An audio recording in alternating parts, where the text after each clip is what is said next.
people like, you won't find a lot of Indians like me here.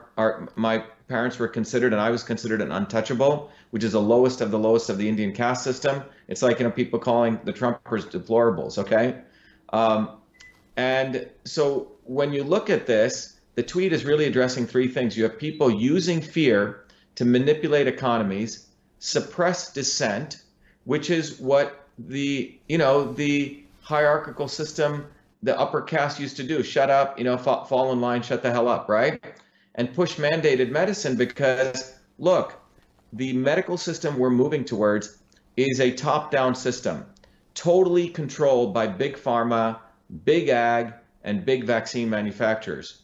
And that's what I was putting out. So it's a very potent tweet because if you look at the Sustainable Development Goals that were put into, signed off by the United Nations and all their countries in 2015, it's called SDG, 2015, SDG 3, which was signed in 2015, Sustainable Development Goals. What it says is they paint a utopia, Gary, and you can read it. People should go check it out. No income inequality, support, there's no, in fact, no sexuality anymore. You should go read it. It's quite extraordinary. It's this utopia of the elites, okay?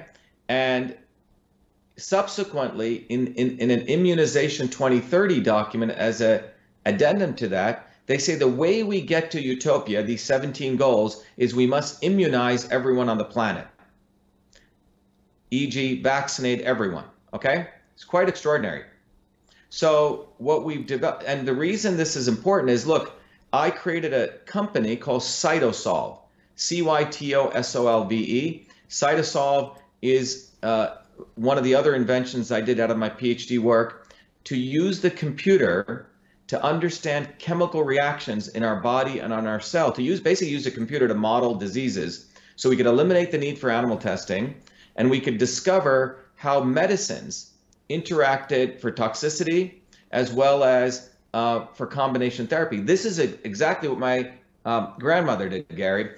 She would combine different herbs. When I made, there's a video I did recently on Twitter, I showed how you make chicken curry, right? Or lamb curry, okay? Or if you make, the history of humankind has been learning how to use our environment, food as medicine. So Cytosolve is this amazing invention which allows me to do in a different way what my grandmother did intuitively, which is to understand the combinations and mixtures of chemicals to figure out medicines from food and natural products faster, cheaper, and safer. So that technology, when I built that, I said, wow, pharma guys would want to use this because it takes them 15 years to build a drug, $5 billion. And I don't know if you know this, the pharma industry is in peril right now. They're not making any money, really any money from pharmaceutical drugs because lots and lots of investment in R&D, and they're getting less and less new drugs allowed by the FDA because of their toxicity. So what pharma companies have moved to is vaccines. The 1986 the Vaccine Court was created. John Kennedy implemented the National Vaccination Act in 1962 under a fake science or an outdated science of the understanding of the immune system. That led to many injuries that took place between 1962 to 1986.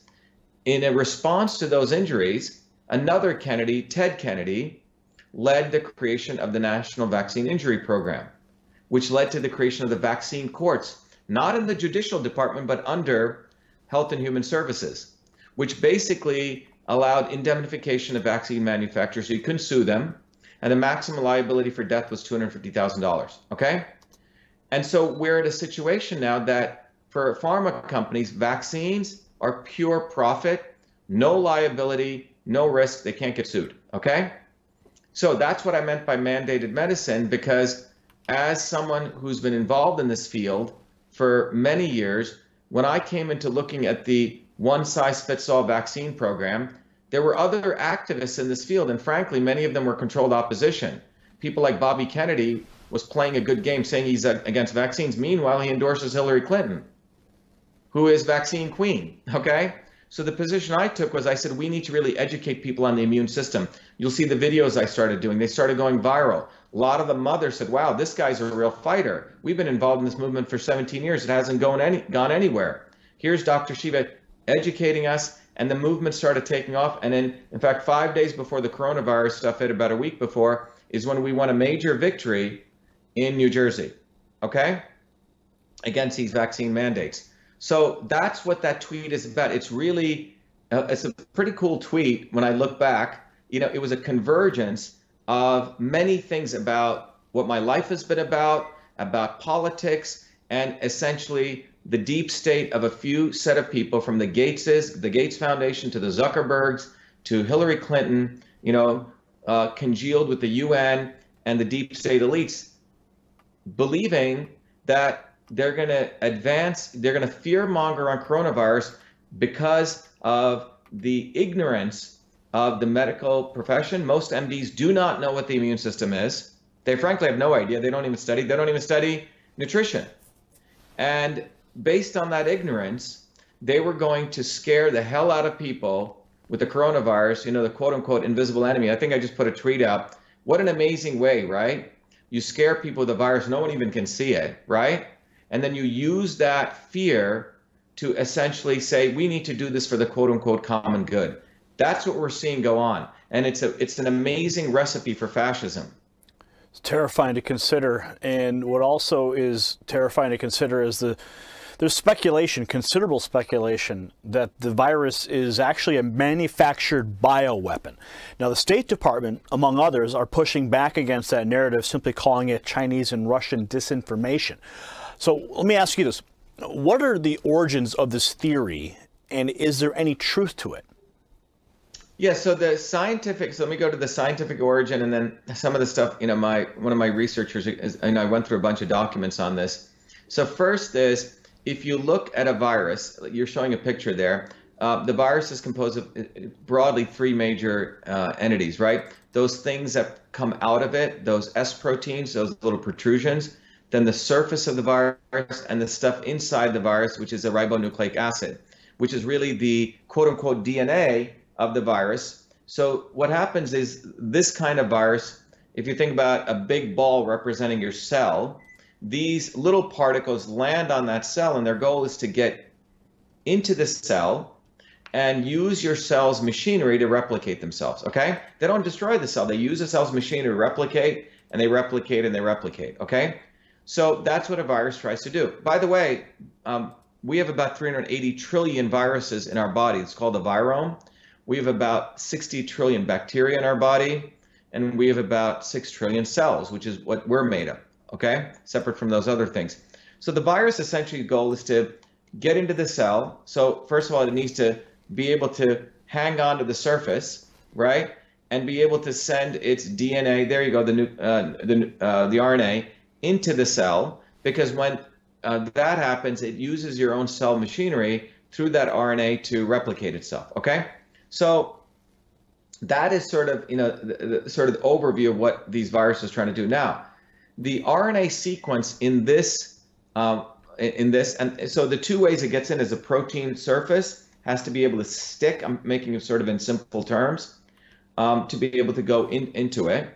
So the RNA, the sequence of this protein is about 1,500 base sequences, which are different than the SARS or the MERS, which are also coronavirus. By the way, the coronavirus is a class of viruses that create flus, okay? These ones create respiratory syndrome, okay? RS.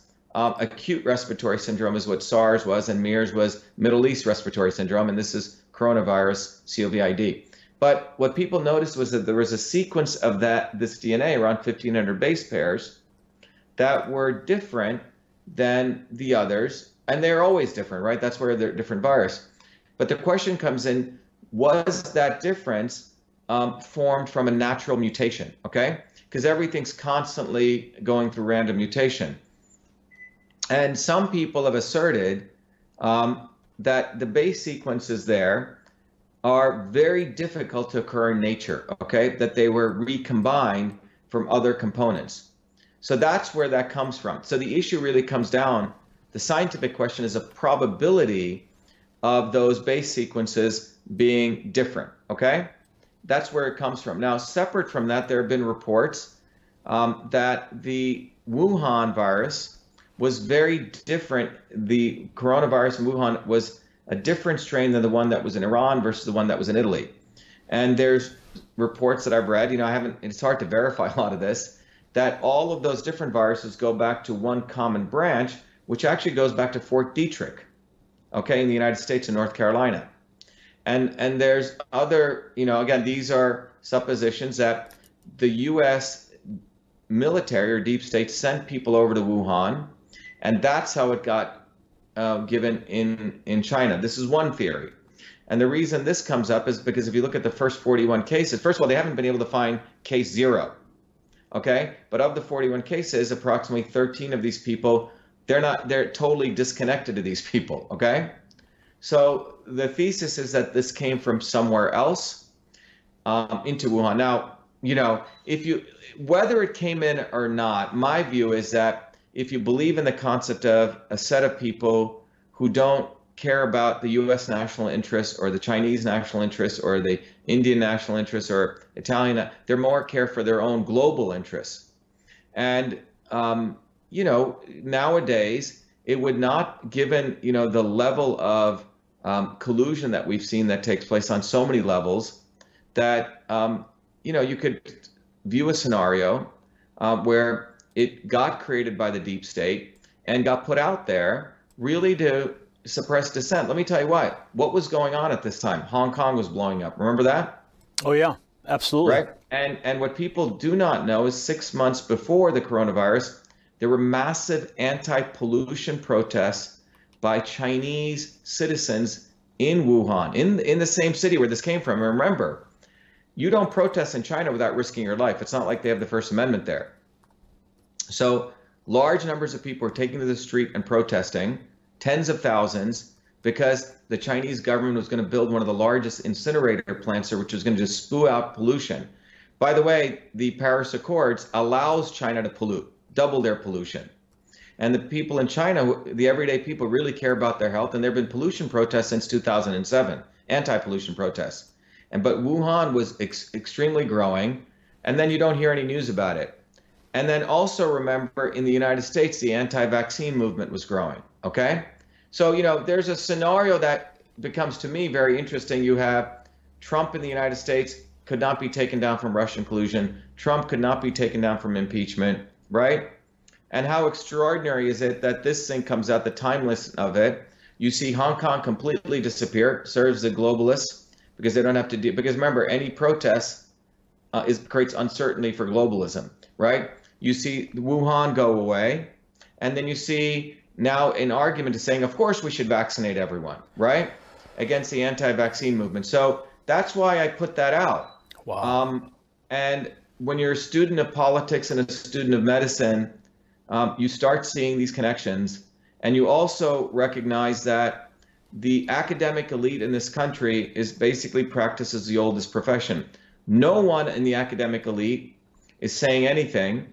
Fortunately, I don't owe anything to academia. I made my own money by myself. I have the training to call out a guy like a Fauci, to call this out, because I understand the science, and most people in the field of immune systems don't really understand the science of immune systems. If you ask a typical doctor, if you ask them, well, what is a virus and how does the immune system work? They actually think that the virus is some big boogeyman, it's got big claws like alligators, and it goes into your body and starts eating your tissues, right? Like the Ebola thing, and you spew blood, and the vaccine blocks that, okay? That's their understanding of the immune system, and it's far from that, and we can talk more about that. Yeah, I want to get into the vaccine itself, because that's certainly in the works, as you know. What is your opinion of this vaccine currently? Well, look, I think there's several companies attempting to do the vaccine, and one of the newest types of vaccine is called a nucleic acid vaccine, nucleic acids, right? Where you're injecting. The old model of a vaccine was you actually take the virus particle itself, you create an attenuated version of it, which is a dead particle, you put it into your immune system, so you awaken your immune system's natural processes, so it builds antibodies and, et cetera. But the problem is those vaccines weren't working that well because they weren't getting the proper immune response, so they started adding aluminum and mercury and other what are called adjuvants, which have other disastrous effects based on your body type. So here, what they're saying is we're going to inject in what's called a nucleic acid, essentially, particles, just like DNA particles, which will find its way into the cells, and it'll actually hamper the virus replication process, okay? So it's a different kind of effort versus creating antibodies. It's actually stop the replication process. Look, vaccines, by the way, they're saying they don't need to be tested. Vaccines were considered, Gary, as another class of interventions, not pharmaceuticals, not biomedical devices. They actually have a much lower threshold of safety testing. In fact, of the 30 vaccines recommended by the CDC for young kids, not one of them has been a saline placebo control tested. You'll find it's quite amazing. And in fact, the one that they said they did a test on the HPV Gardasil vaccine, it was a fraudulent test. That doesn't surprise me, honestly. It doesn't surprise me. So what do you think is going to happen with this vaccine? Do you think they're going to roll it out? Do you think they're going to mandate it like they just passed that law in Denmark? Yeah, so right on Thursday of last week, by the way, Denmark is considered by the UN, per their Sustainable Development Goals, as one of as a country that epitomizes, next to Sweden, the hallmark of those goals. And on Thursdays, Denmark said that they can forcibly go into people's homes and vaccinate people with police, which means military. So look, when you're developing things these fast, you don't know the side effect of these things. And what we're saying is, we don't care about the side effects. We need to get this vaccine out. So it's creating some very important precedents that Americans need to be concerned about. First, what's going to happen next year? Okay. Well, they're creating a condition basically saying, for medical fascism, saying, well, Gary, look what happened last year. You don't want to crash the economy, do you? We're going to have to vaccinate you. And forget the fact that we actually look at the immune system, that the immune system, the people who get harmed, it's not the virus that harms them. This is something that's fundamental, which I've been trying to harp on. Fauci, he's not talking about this. So we have an ignorant set of educated elites, and they're taking advantage of the American people, because what they're saying is there's this boogeyman called the virus, okay? And you need the vaccine to help you stop that, okay? Boogeyman, savior. Boogeyman, savior. Savior's Bill Gates, right? Clinton Global Initiative, etc. Big Pharma. And that's basically what this is, because if you actually understood the immune system, it's laughable. The reality is the immune system has evolved over billions of years. We grew up in bacteria and viruses. We're supposed to play out in dirt. That's how the immune system gets turned on. So what happens is it's people who have immunocompromised immune systems, which means their immune systems are not firing on all cylinders. So imagine you have 3 cylinders, it's only firing on 2. You know what happens? The 3rd cylinder has to take up all the effort, right? Well, that 3rd cylinder in immunology is called cytokines. It fires so hard that it overreacts. And it starts not only attacking the virus surface, but also starts attacking your own tissue, differentially based on the proteins of that virus. You follow what I'm saying? So it's your own body attacks itself because of a weakened and dysfunctional immune system. Well, how do you get a weakened and dysfunctional immune system? Well, eat crap all day, eat sugar all day, okay? Eat a diet that's no longer has any vitamin D and nutrients. In some ways, I was talking to one of my customers, I run a company called Cytosolve, which we help companies actually create great products with this technology. And he was saying, this is sort of Darwinian right now. The people for years who've been eating garbage, the people for years who've been victimized by dirty air, dirty water, dirty food, their immune systems are compromised. Now, look, also as you age, right? Your thyroid function goes down, your HCl levels go down, your vitamin A levels will get suppressed, right? And you don't get enough vitamin D, and nor is your body able to really do proper digestion, right? So what ends up happening in this entire process, you have weakened immune systems. We should have been calling, if they really cared, we should have been calling, for real emergencies for the fact that we have 20-30% obesity rate in this country, is that people's immune systems are shot. So instead of so we feed people garbage, dirty air, dirty water, dirty food, right? Across all establishment parties. And then when a virus hits, isn't it an amazing opportunity to really force the further narrative, you need pharmaceuticals and vaccines? When we don't want to address the underlying issue, which is immune health. And that's why I wrote that letter to the President of the United States. This is really about immune health. This is the fact that we don't get enough vitamin D, we don't get enough vitamin A, we don't get enough vitamin C. I mean, there's other things, but we can focus on those three things. In Chad, in African country of Chad and Djibouti, I forget how to pronounce it, there's only been one COVID case and only no deaths. Why is that? Well, because people live probably lives that we should probably think about living. They're out in the sun. They're, digging up roots. We may consider these people third world, but we almost have to reconsider what the hell does it mean to be in a first world country if we're filled with toxins, filled with these kinds of mandates. Our kids are eating garbage. When you eat high sugar diets, your body produces candida. It knocks down your, certain gliotoxins, which essentially knock down your macrophages and your T cells, two important cylinders in your immune system. So what we're doing is we're basically destroying the immune health of our people. So the solution is pretty simple. At least get out in the sun. If you can't do that, you got to boost up on vitamin D, vitamin D, vitamin D. Vitamin D, I'm going to be doing a video on this to explain this to people, literally creates through a set of pathways very interesting molecules which are the fuel to your macrophages. Well, I take vitamin D every day. You got to do that. I mean, look, I can tell you what I would do. From the medical advice, everyone should go and talk to their doctors, but the problem is they don't know a lot. But 5 to 10,000 IUs is not a bad thing to do if you're not out in the sun all the time, which we're not daily. Yeah, I take about 5 to 10,000 depending on the style. Either it's a droplet or it's a pill, and the pill has some probiotics built into it. Dr. Mayer Eisenstein was the one who turned me on to vitamin D years ago. Who is that? The late Dr. Mayer Eisenstein. I said, look, where does vitamin A come from? The dark, rich vegetables and fruits, okay? And where does vitamin D come from? The sun. So it's like basic stuff. Fruits and vegetables, get some sun, okay? Well, if we're living in households where we're not getting sun, we're not getting fruits and vegetables, and we have a depleted culture for 25 years, and we have Monsanto, driven, food, which basically those pesticides affect the gut microbiome, which throw our gut off, and then we're eating high sugars. I mean, it's a recipe for death, but we're not addressing that. We're like hyping up this virus, fear-mongering it.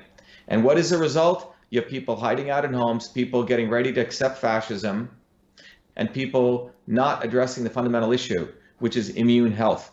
Well, let's talk about. If you want to make our kids strong, it's immune health. Let's talk about the team that the president has assembled, his team of experts, and they're already talking this morning. They were talking about, get ready, this is going to be seasonal. They're already conditioning the public to accept that. And as I'm driving through, or before the whole shutdown in Illinois here, driving through any Walgreens or Walmart parking lot, you see signs for flu vaccine and all these different things. I'm envisioning a time where we're going to see the same thing.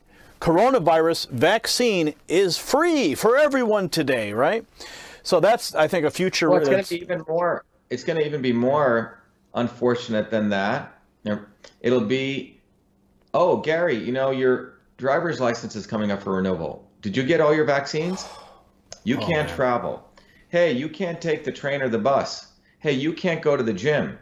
You can't go here. This is where this is headed. A gym will say, well, we can't allow you in here, Gary. We don't want to harm all of our other people, right? Do you remember when, who was it? Michael Jordan played with the flu. People are like, wow, look at Michael. He's playing there with the flu. He's strong, right? Remember that? Oh, yeah. So what I'm saying is this entire thing is a master setup. It's chess move after chess move. And it's brought to you by Anthony Fauci. Let's talk about Anthony Fauci for a second here, because he's a member of the team of experts and advisors who are guiding through this new territory. But now we're learning from the WikiLeaks drops that he is a huge supporter of Hillary Clinton, and somebody you have actually called destructive. Why should we be concerned with the advice that the president is getting from Fauci? Anthony Fauci, in my view, should be indicted, okay? If people actually knew what this guy actually did, and if the president actually knew what he did, the problem is that the president, he fought the Russian collusion thing, he fought the impeachment thing, and this is the last real important, I think this is probably the most important fight that needs to be dealt with. Anthony Fauci, if you know his history, he's been with the government for nearly over, since Reagan times, 40, 50 years, okay? Fauci was a guy who was around since Reagan times, okay? And then Bush and Obama and all the presidents up to here. How did he build his career? People should go look at his career. He built his career on the false narrative that HIV causes AIDS. Do you remember AIDS? The whole AIDS scare? Oh, yeah. I was terrified when I was growing up learning about that. He built his entire career on HIV causing AIDS. All right? Peter Duesberg, who I've spoken to, who was a truly great scientist, the youngest guy to get tenure at Berkeley, one of the youngest members of the National Academy of Sciences. Peter, won every award that NIH had to do. But when Peter said, wait a minute, there is no causal relationship between this virus, HIV, which he considered a very harmless virus, and AIDS, he was vilified, all of his grants went away. And the guy that promoted this lie was Fauci's predecessor by the name of Gallo, Robert Gallo. Robert Gallo was brought up on scientific misconduct charges. He literally stole the HIV virus from France. He couldn't produce enough of the virus because they couldn't find it, okay? He created a bogus HIV test. And the result was Fauci came to his rescue. I think there was a power play. Fauci essentially took the lead. Gallo was put into the back, and that was the beginning of this guy's career. He writes about how he hangs out with Bono and, remember the whole AIDS and all the stupid celebrities getting involved in this nonsense, right? Oh, yeah. So Fauci, he's a veteran of this. This ain't his first rodeo.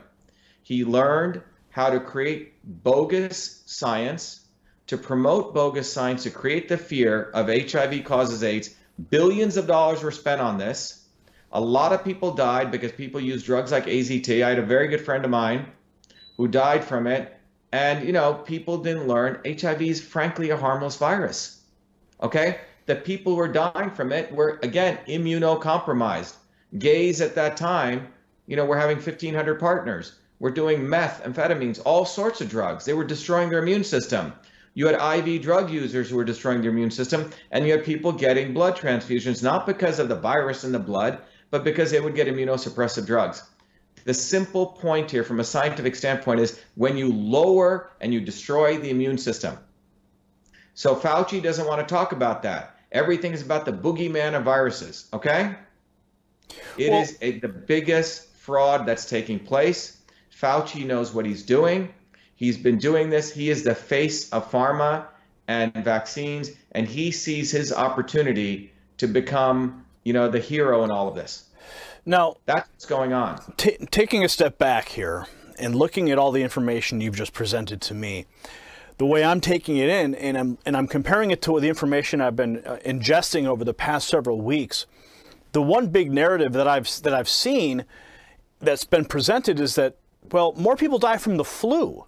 But there's this massive, massive, terrifying visual of people being intubated and people eating bats and all this horrific visual propaganda. And now states are in lockdown mode. National Guard has been deployed. State guards have been deployed. Tents are being set up in cities and in Walmart parking lots and hospital parking lots. And you're having this spirit of fear descend on this country and the world at large. But compare this, why don't we do the same thing for the flu? Well, it's a good question because people weren't adopting the flu vaccine as much as they thought, okay? And furthermore, the flu vaccine is very, very ineffective if you actually read the papers. So you have to understand, pharma and media work very closely together. Many, many years ago, one of the companies I built, remember I told you in 1993, I had my second life with email, which was actually creating technology to handle inbound email. I originally did it for the Clinton White House. The White House was getting tons of inbound email. They ran a contest. I was a graduate student at MIT to automatically read and process emails. I ended up winning that contest, Gary, and I started a company called Echo Mail, ECHOMAIL. By the way, the infrastructure which I'm contributing to the cause right now, where we are setting up teams of medical doctors, MDs who actually practice nutritional medicine. So people send an email to corona@systemshealth, systmshealth.com. That goes through our technology, and it's secure, and people and the doctors are logging in and responding, okay, to give medical advice. But anyway, the point is that when I created that technology, I had many people starting to want to use this for analyzing email, okay? Because we would figure out the email, put together a response, and really lowered the cost of customer service. One of the companies that was very interested in knowing about this was one of the leading PR companies in the world called Burson Marsteller, okay? Big PR company. And I remember going out as a young kid, young entrepreneur, I was running my company, meeting with one of the senior executives. And this was over dinner, and he was openly sharing, boasting about how Burson helps companies in crisis management, okay? It's a big PR company, but their focus is crisis management. And he was saying that Eli Lilly, at that time, was having a major problem. Prozac sales were going down, okay? He was called in as the senior account strategist to help Eli Lilly boost his sales. And I said, well, what did you do? He goes, well, first I went to Eli Lilly, changed their branding. Hey, you're no longer a drug company. You help the world. I forget what the branding was. And he goes, second thing he goes, I had them do was spin out some nonprofit companies. One of the nonprofits, he said, was an organization which said, we need to protect battered women, okay? Obviously, right? Who wants to see women get battered? And that organization took out ads, which was full page ads, which would, if you saw it in a newspaper, would say, is your husband beating you? Do you know if of someone, one of your friends, they targeted women, right? Whose husband is beating them. Make sure they're taking Prozac. So the reason I'm sharing this with you is, so they create a narrative of we're trying to help the distressed, right? And we are the drug company. We want to help all these darkies in Africa and India, etc. We need GMOs, okay? Gates is a savior, okay? These guys are very clever at spending millions of dollars to create the narratives of helping the quote unquote the oppressed, and then they will inject them with their pharmaceutical drugs. Forget the fact, and this is, you want to talk about racism, this is a racism coming from these liberal elites. These indigenous people actually knew how to take care of their health, okay? The Celts knew how to take care of their health. All of us who came from indigenous cultures, Italians, Indians, we all had our oregano, right, cumin. We knew how to eat food. Food is where we're supposed to get health. But they don't want us to believe in our grandmothers, our traditional cultures. They want to believe in this idiot, okay, Bill Gates, who, by the way, never created DOS, okay? He didn't write 50,000 lines of code I did. His mama and papa introduced him to people, and he went and bought someone else's DOS and flipped it, okay?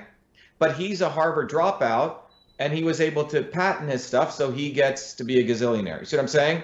Or a Zuckerberg. Mm-hmm. So these guys have built false histories of their eminence in the technology field. They leverage it to say they're going to be saviors, and that savior solution is not food, is not, exercise activities. It's about injections into the bloodstream of people and to control them. That's what they're talking about. And every American needs to wake up that the lawyer lobbyists, the people I'm running against 3 lawyer lobbyists. I'm the only scientist or an inventor, a guy who works for a living. These lawyer lobbyists are the people who implement the desires of the deep state.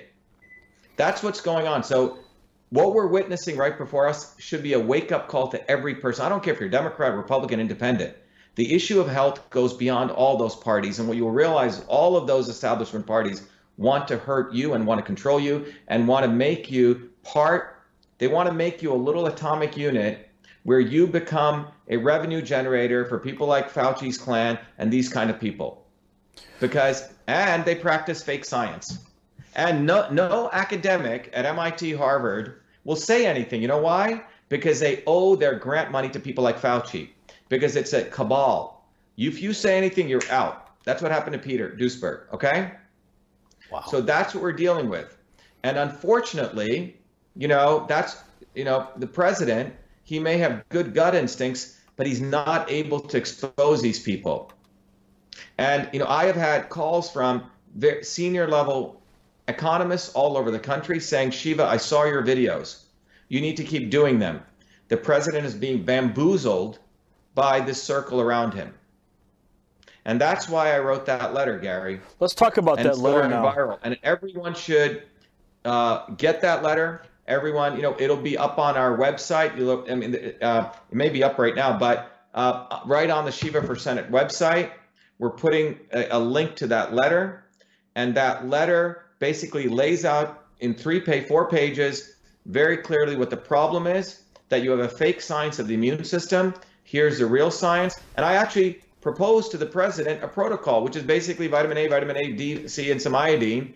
And I said, let's triage people into 4 groups. Those people COVID, let's put them in one group, right? Give them this protocol. Those people are immunocompromised, let's give them this group, right? Those people who are in critical care, let's give them, particularly IV vitamin C. And the third group, who are healthy, let's give them some maintenance dose and get them back to work. That's what we should be doing, not one-size-fit-all medicine, right? This is treat everyone like they're basically part of the, some deep state party, right? We're just minions.